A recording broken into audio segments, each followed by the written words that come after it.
बिस्मिल्लाहिर्रहमानिर्रहीम। कैसे हो दोस्तों? मैं वीडियो आपको ब्लीच का अपलोड करने वाली हूँ। ब्लीच के बाद में मेरा फेस ऐसा हो गया है, बहुत ही नीट हुआ है स्किन मेरा।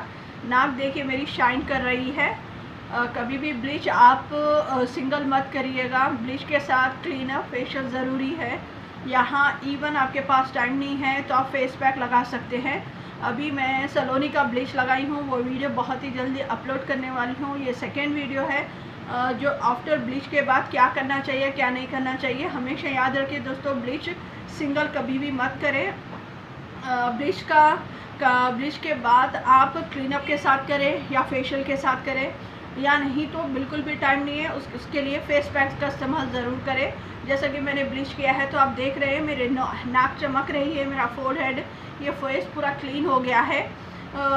टैन जो था वो जा चुका है, तो मैं टैन के लिए ब्लीच कर रही हूँ। अगर किसी को कलर पसंद नहीं है, मतलब फेशियल हेयर गोल्डन या रेड कलर हो जाते हैं, ये फेशियल हेयर जो रेड होते हैं कलर हो जाते हैं, तो उसके लिए अगर आपको वो कलर नहीं चाहिए, स्किन में रैशेस होते हैं और या स्किन में जलन होती है, तो जलन कब होती है, स्किन बहुत ज़्यादा ड्राई हो जाता है या स्किन डेड हो जाता है, तभी ब्लीच कराने के बाद जलन होती है, रैशेस आते हैं, बहुत प्रॉब्लम क्रिएट करता है। 40 इयर्स के बाद ब्लीच इस्तेमाल बिल्कुल भी मत करें, हमेशा फेशियल करते रहिए।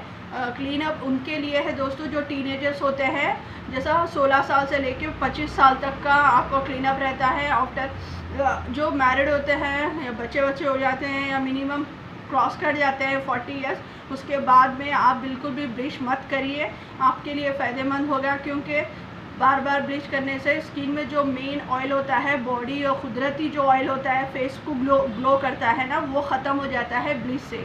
इसलिए ब्लीच को थोड़ा सा avoid. 40 years 45 years 40 years perfect है कि आप ब्लीच बंद करते हैं, पूरी तरह से आप फेशियल का इस्तेमाल कर सकते हैं। फेशियल हेयर को आप थ्रेडिंग या वैक्सिंग से निकाल सकते हैं, ज़रूरी नहीं है कि आप वो छुपाने के लिए हर बार ब्लीच करते जाए। जो मेन आपका ऑयल होगा ना वो ख़त्म हो जाएगा। कुदरती जो ऑयल होता है, कुदरती जो फेस पे जो ग्लो होता है ना, वो कभी भी नहीं आएगा बार बार ब्लीच करने से। इसलिए आप लोग ब्लीच को थोड़ा सा 40 इयर्स के बाद अवॉइड करते रहिए। कुछ साइड इफ़ेक्ट होता कुछ नहीं है, बट स्किन ड्राई हो जाता है, बस इतना बता दूं मैं आपको।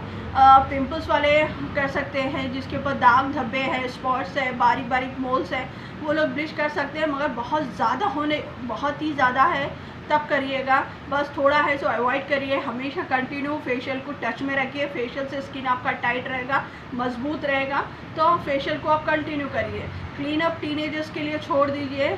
जो जितने भी मैरिड्स रहते हैं, वो बच्चे वाले होते हैं, वो लोगों को फेशियल ही जाता है, वो लोग भी आके टीनेजर की तरह हमें क्लीन अप करो बोल देते हैं, क्योंकि स्क्रब ज़रूरी है। मगर वो स्क्रब भी क्या करता है, स्किन को ड्राई करके रख देता है, इसलिए अवॉइड करिए थोड़ा सा।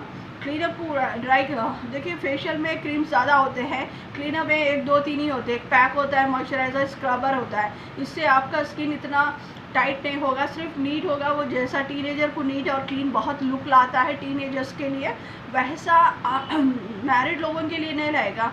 25 साल के बाद तो कंपलसरी आप लोग फेशियल ले ही सकते हैं। क्लीनअप बहुत मजबूरी में करा सकते हैं, क्योंकि उसके अंदर क्रीम्स कम होते हैं, इसीलिए स्क्रबर डेड स्किन और ऊपर का जो डेड स्किन होता है, ड्राई स्किन होता है, उसको निकाल देता है। बट अच्छे से बहुत ज़्यादा मॉइस्चराइज़र की ज़रूरत होती है, जो सिर्फ क्लींजर ही करके निकाल देते हैं। तब के फेशियल में ज़्यादा क्रीम्स होते हैं, जेल्स होते हैं, इससे स्किन को बहुत ज़्यादा मॉइस्चराइज़र मिलता है। तो दोस्तों कभी भी याद रखिए, क्लीनअप जो होता है टीनेजर्स के लिए रख दीजिए। जो भी मैरिड वुमेंस है, एक एज में है, वो लोग सिर्फ फेशियल का इस्तेमाल करें, फेशियल कंटिन्यू कराते रहिए, इससे कोई साइड इफ़ेक्ट नहीं होगा। चलिए, मैं अभी अपना ब्लीच करी थी तो देखिए मेरा स्किन बहुत ज़्यादा नीट और क्लीन हो गया है। मैं सलोनी का ब्लीच करी थी, ये कोस्मो का गोल्ड का पैक है। वो जो ब्लीच करी थी मैं, वो भी गोल्ड का ही था। ये देखिए, ये गोल्ड का है। कंपनी इसमें नहीं दिखेगी आपको, कोस्मो लिखा हुआ है। तो मैं इसके ऊपर खाली ब्लीच नहीं करूँगी, इसके ऊपर ब्लीच जो हुआ है उसके पास मैं पूरा ये लगाऊंगी, फेस पैक लगा लूँगी। पहले मैं अपने स्माइल लाइन से शुरू करूँगी, क्योंकि मेरे स्माइल लाइन बहुत ही विजिबल है। इसीलिए इससे क्या होगा कि मैं जो ब्लीच कर रही हूँ, जो टैन बैठेगा, क्योंकि दुकान मेन रोड पे आती है, बहुत ज़्यादा टैन आ जाता है, और फिर हम इमीडिएट ब्लीच के बाद में आप क्लीनअप या फेशियल ज़रूर करें। अभी मेरे पास कोई नहीं है, इसलिए मैं फेस पैक ही लगा रही हूँ ताकि कवर हो जाए।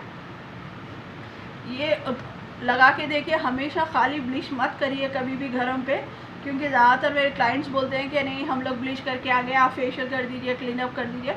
करने में प्रॉब्लम नहीं है, आपको सिंगल नहीं लगा सकते। अगर कि दावत है या है वहाँ है, तो अक्सर क्लाइंट बोलते हैं कि हम फंक्शन में गए थे, हम खुद घर पे ब्लीच कर लिए हैं। तब के ब्लीच के बहुत सारे अलग अलग तरीके हैं, किसी को ब्लीच बनता नहीं है। और एक क्लाइंट तो मेरे पास ही, बताती हूँ छोटी सी स्टोरी मैं आपको, कि एक क्लाइंट मेरे पास सलोनी का ही या कोई कंपनी का ब्लीच पढ़ के गई है, वो खुद घर पर जाके ब्लीच लगा लिया, मेरे से पूछे भी नहीं कि ब्लीच का लगाने का तरीका नहीं, कुछ नहीं, खाली वो मेरे शेल्फ में लगा हुआ था ब्लीच, वो देखिए और अपने हस्बैंड से मंगा के लगा लिए। दूसरे दिन मेरे पार्लर में आए, घूंघट डालने के मैं पहचानी नहीं, क्योंकि कोई भी मेरे पास क्लाइंट घूंघट डाल के तो नहीं आता है। सारे ही मेरे पास क्लाइंट जो है मारवाड़ीज़ है, हिंदूज़ है, बहुत सारे हैं मेरे अपने क्लाइंट्स, ज़्यादा मोर देन फ्रेंड्स है, समझ जाइए आप। मेरे क्लाइंट्स कम है, वो दोस्त ज़्यादा रहते हैं। हर बात हम लोग एक दूसरे से शेयर करते हैं, मैं शेयर करती हूँ, वो लोग शेयर करते हैं, एकदम फ्रेंड्स के जैसा रहते हैं। कोई क्लाइंट्स जो वाला बिहेवियर नहीं होता है मेरे पार्लर में, हम एकदम फ्रेंड्स के जैसा मिलते हैं, फ्रेंड्स के जैसा बात करते हैं, हर बात शेयर करते हैं। वैसे ही वो किसी क्लाइंट ने अनजाने में ब्लीच लेके गए और आया नहीं, हमको लगाने का तरीका नहीं मालूम था। हर स्किन पे ब्लीच को अलग अलग काम करना पड़ता है। किसी का स्किन ड्राई है तो उसके लिए कुछ और, किसी का स्किन ऑयली है तो किसी के लिए कुछ और काम करके ही ब्लीच करते हैं। ऐसे ही सिंपल डायरेक्ट ब्लीच नहीं लगा लेते हैं। कोई भी बोलते हैं कि हमने मुँह धोया और ब्लीच लगा लिया, ऐसा नहीं होता है। मुँह धोया और ब्लीच लगा लिए वैसा रहता तो हर कोई अपने ही घर में पार्लर खोल के बैठ जाता है। ब्लीच के बहुत सारे रिएक्शंस भी होते हैं। तो दोस्तों कोशिश करिए आप लोग घर पे ब्लीच ना ही करें। हाँ, बहुत मालूमात है तो कर सकते हैं, इसमें प्रॉब्लम नहीं है। घर पर करने के लिए, घर पे करने के लिए पूछ लीजिए ब्यूटिशियन से, कोई ब्यूटिशियन आपसे क्लोज है, बोलना चाहे तो बोल देते हैं। अब मेरे क्लाइंट्स में से क्लोज है, मैं पूछ लेते हैं कि सना इमरजेंसी में क्या करना चाहिए, तो मैं बता देती हूँ, प्रोडक्ट भी बता देती हूँ, नाम भी बोल देती हूँ। बट प्रॉब्लम ये होता है कि फिर वो अकेला बंदा ब्लीच नहीं करेगा, उनकी फैमिली में भी करेंगे। जैसे सिस्टर है, सासू माँ है, ननंद है, वो सब मिला के ब्लीच करेंगे तो सबका स्किन अलग अलग हो जाएगा। मैं कितनों को क्या समझाऊंगी। अकेले के लिए बोल के लेके जाते हैं यहाँ से, 3-4 जने मिलके ब्लीच करते हैं कि 3-4 जनों का ब्लीच का स्किन जो है अलग होता है। इसलिए हमको क्लाइंट्स को बोलने के लिए प्रॉब्लम होती है कि क्या बोले उनको। एक आदमी बोल के लेके जाता है, 4 लगाते हैं, 4 के स्किन अलग होते हैं, 4 के प्रॉब्लम्स अलग होती है। इसलिए मैं ज़्यादातर बोलना अवॉइड करती हूँ। बहुत कम लोगों को बोलती हूँ, वाकई उनके घर में सिंगल है मुझे पता है तभी बोलती हूँ, अदरवाइज़ नहीं बोलूँगी। तो लोग बोलते हैं हम जोलन लगा लिए, कोई बोलते हैं कि हम फेम लगा लिए। हर कोई अपने अपने तरीके से बताता है कि अरे 55 रुपये की थी, लगा लिए, ईजी था, लगा लिए। बात 55 या 100 रुपये की तो नहीं होती है, तरीका होता है लगाने का। वैसा रहता तो हर कोई पार्लर खोल लेके अपने ही घर में बैठ जाते। फिर स्किन प्रॉब्लम होती है। बहुत सारे क्लाइंट्स मेरे ऐसे थे कि घर में करके आते थे और मुझे ठीक करने के लिए बोलते थे। ये बहुत ही बड़ी प्रॉब्लम होती है, ठीक करना मुश्किल होता है।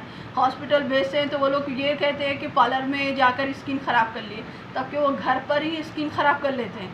पार्लर से कोई ताल्लुक़ ही नहीं होता है, और पार्लर बदनाम, बेकार में पार्लर्स बदनाम हो जाते हैं कि अरे पार्लर में पैसे, बस क्या बचा लेंगे आप पैसे। डॉक्टर के पास जाएंगे तो 1000-2000 तो आप आराम से निकाल लेगा वो आपका, तब के खुद घर पे ही स्किन ख़राब कर लेते हैं। तो दोस्तों देखिए, मैंने ब्लीच लगाया, उसके बाद में फेस पैक लगाई हूँ। फेस पैक इसलिए लगाया कि ब्लीच को सिंगल आप नहीं छोड़ सकते, इसीलिए। चलिए दोस्तों, घर पर ब्लीच को हमेशा अवॉइड करिएगा। बाहर जाके लगा लीजिए, आपके 200, 300 ही 400 जाएंगे, बहुत से बहुत 500 रुपये की नोट जाएगी आपकी, बट आपका साइड इफेक्ट नहीं होगा। बहुत अच्छा काम करते हैं। अपने आप सेल्फ आप नहीं कर सकते। स्किन ड्राई वालों का, ऑयली वालों का, सेंसिटिव स्किन का, बहुत सारे स्किन्स होते हैं, वो अकॉर्डिंग ही ब्यूटिशियन आपके स्किन को देखती है, काम करती है। इवन मैं ब्लीच करते टाइम ये बात का ख्याल रखती हूँ कि स्किन ड्राई है, मॉइस्चराइज़र नहीं है। बार बार मैं मॉइस्चराइज़र करने के बाद में भी ब्लीच साइड इफ़ेक्ट करता है दोस्तों। फिर मैं इमीडिएट उनको पैक लगाती हूँ, जो भी मेरे पास उनका तोड़ होता है वो पैक लगा के उनके ब्लीच को कट करने का काम करती हूँ। सेल्फ घर पर ब्लीच करेंगे तो आपको कुछ आइडिया होता नहीं है, खाली टीवी के एड्स देखते हैं, आते हैं, लगा लेते हैं। फिर बाद में जो प्रॉब्लम होते हैं, मैं बहुत सारे उनके प्रॉब्लम सॉल्व कर रही हूँ। जो घर पर ब्लीच करके आए, बास लोग घर पर ही किट लेके, एक VLCC का गोल्ड का किट था, वो लोगों ने फेशियल कर लिया, गोल्ड फेशियल कर लिया, बट कुछ ऐसा प्रॉब्लम हुआ, उनको समझ में नहीं आया क्या हुआ नहीं मालूम। वो मेरे पार्लर में आए और बहुत परेशान थे। पहले वो डॉक्टर के पास गए, फिर मेरे पार्लर में आए, बट उन्होंने घर में ही फेशियल कर लिए थे किसी के थ्रू। तो कुछ भी रिएक्शन हुआ, सिर्फ पूरे स्किन पे ब्लड आ गया था, और एक तरफ वाइट, एक तरफ ब्लड, एक तरफ स्किन जैसा अलग अलग पूरा फेस पे शो कर रहा था। 2-3 दिन लेके मैं उनका फेशियल को अच्छा करी हूँ, नॉर्मल कर दिया है स्किन को, क्योंकि उनको शादी के फंक्शन में जाना था।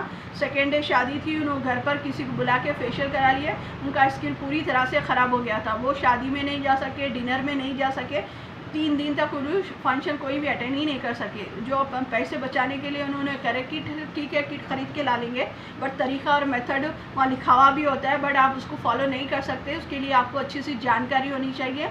आपके स्किन को वो किट जाता है, VLCC का था जो उन्होंने बताए थे, तो वो किट जाता है नहीं जाता है वो देख के करना चाहिए। उन्होंने काफ़ी काले थे, बहुत ही ज़्यादा काला रंग था उनका। ऊपर से उन्होंने ब्लीच करने के बाद स्टीम ले लिए, स्टीम लेने के बाद फेशियल कर लिए। बहुत ही उल्टा प्रोसीजर काम कर रहे थे।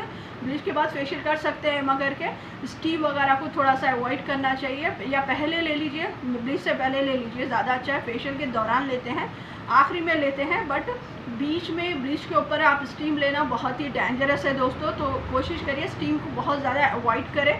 वैक्स का इस्तेमाल करें, ब्लैक हेड्स के लिए भी स्मूथ हो जाता है, निकालता नहीं है वो, बट स्मूथ बहुत हो जाएगा। पिन चुबा के ही निकाल सकते हैं, स्टीम से वो बाहर निकल के आ जाते हैं, बट हम दबाते हैं तो वो पिन अंदर चुभ जाती है, तो किसी को ब्लड आता है, किसी को बर्दाश्त नहीं होता है, बट निकालना तो पड़ेगा। तो आप कोशिश करिए वैक्सिंग लगा लीजिए। कम है आपको ब्लैक हेड वाइट हेड्स तो कोशिश करना कि अपने स्किन को अच्छा करने के लिए जाते हैं, ख़राब करने के लिए नहीं। जो लोग घर पर करते हैं उनके लिए प्रॉब्लम ज़रूर हो सकती है, किसी को बन जाता है घर पर करना, किसी को नहीं बनता है। तो चलिए दोस्तों, कोशिश करिए घर पर अवॉइड करिए ब्लीच। सेल्फ जो भी होम रेमेडी है आप घर पे कर सकते हैं, हमारे ब्लीच जैसा, फेशियल जैसे जो इसके बारे में आपको नॉलेज नहीं है वो आप घर पर इस्तेमाल करना बहुत ही डेंजरस है। तो ट्राई करते रहिए कि आप घर पर कोई भी चीज़ करना है केमिकल का इस्तेमाल ना करें। होम रेमेडी आप बराबर इसके घर पर इस्तेमाल कर सकते हैं। चलिए दोस्तों, मेरी नॉलेज अच्छी लगी आपको तो लाइक और शेयर ज़रूर करें, कमेंट भी ज़रूर करें। Thank you so much.